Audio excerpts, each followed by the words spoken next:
leero mugataliiko nfuufu.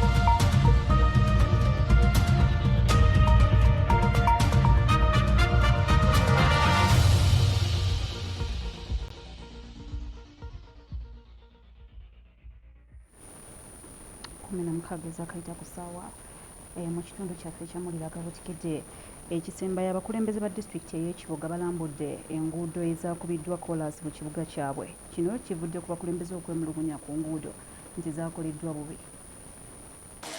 Abakulembeze ba disitulikiti y'ekibuga balambudde enguudo gavumenti zitaddeko koolaasi mu kitundu kyabwe kiddirira abatuuze okwemulugunya ku nguudo zino tezaakolebwa bubi nga bagamba teziri ku mutindo gusaana tawuni kanso.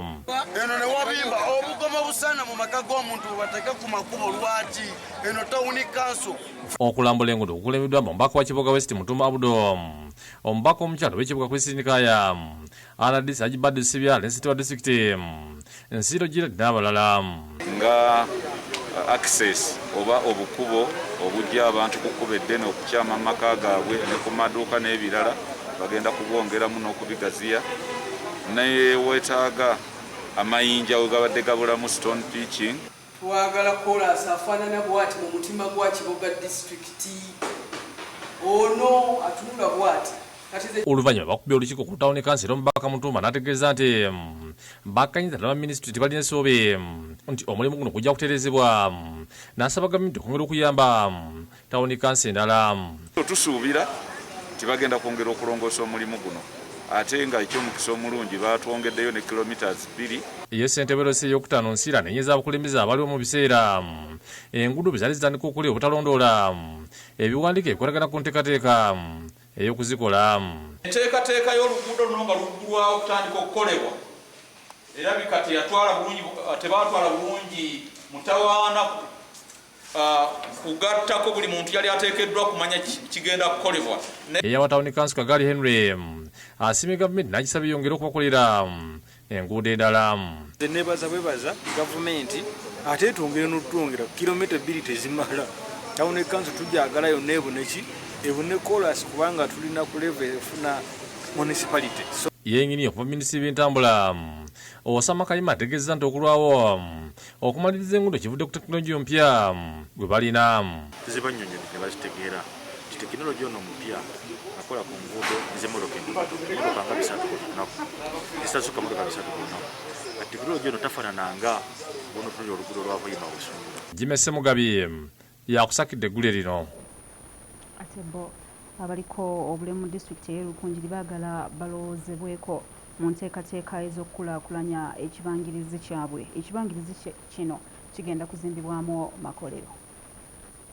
Abaliko obulemu mu disitulikiti y'Olukungiri beesamudde bibasibwako nga balemesezza okukulaakulanya ettaka lyabwe. Babituuseeko mu lukiiko lwe batuuzizza ku Riverside Hotel Lukungiri. Ettaka eryogerwako liwezaako yiika 50 nga bagenda kussaawo ekifo eky'amakolero kiyita Industrial Park. Bano bakulembeddwamu ssentebe waabwe Canon David Masiko ategeeza nti bamalirivu okukulaakulanya ettaka lyabwe.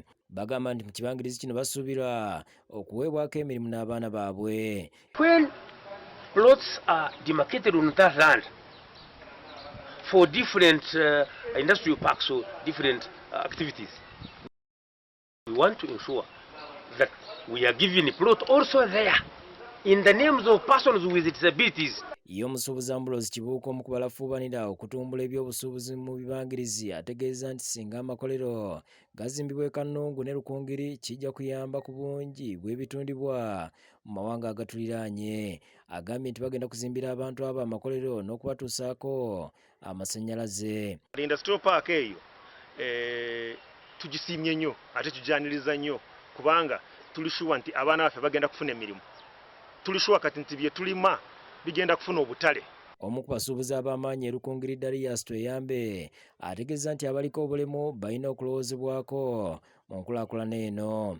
The owners of the land who are now the disabled, they are complaining that they were never consulted, and that is very, very, very bad, because for us to have a harmonious working relationship these people need to be consulted. N'abantu abaliko obulemu nga baatemwako emikono n'amagulu abasoba mu 10 okuva mu disitulikiti ez'enjawulo mu kitundu kya Busoga bakuŋŋaanye ku ddwaliro lya St. Joseph Community Orthopedic Health Center Iganga okuteekebwako emikono n'amagulu g'ekizungu. Obuyambi buno obuteekeddwa ab'eddwaliro lino nga bayambibwako ekitongole kya World Action Fund.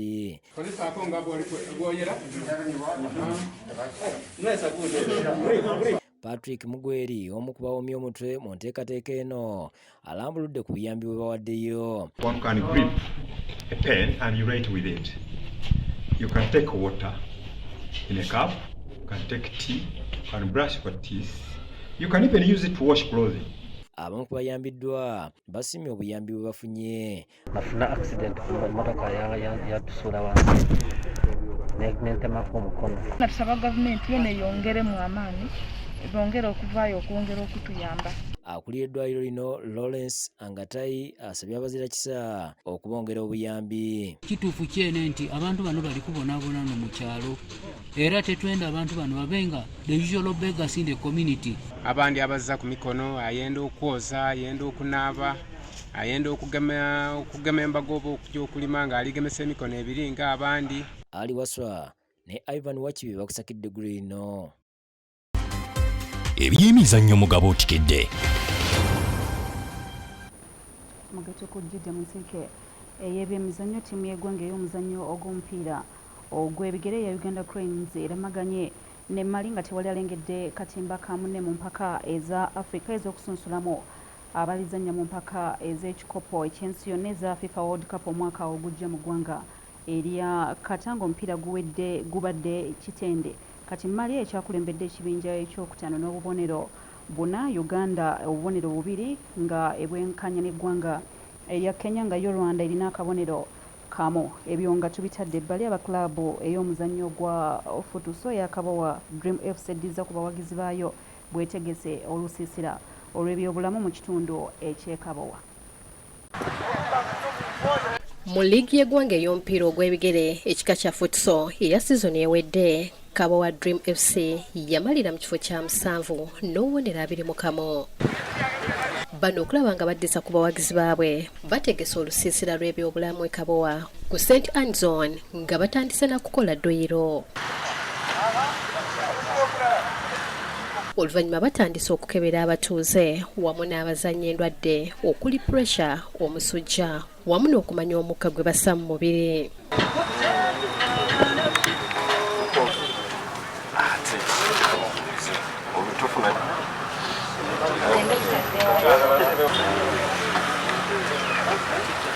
Moses Luzindana nga mukungu wa Kabowa Dream FC ategeezezza nti kino kye bakoze kyakuyamba abatuuze b'ekitundu kilabu yaabwe mweva okumanya obulamu bwabwe buyimiridde. Tumiitinga wamu tumaze okudduka oba okusama omupiira tusobola okubasomesaamu. So from that day we twabitandika ekyalo kikyukidde ddala.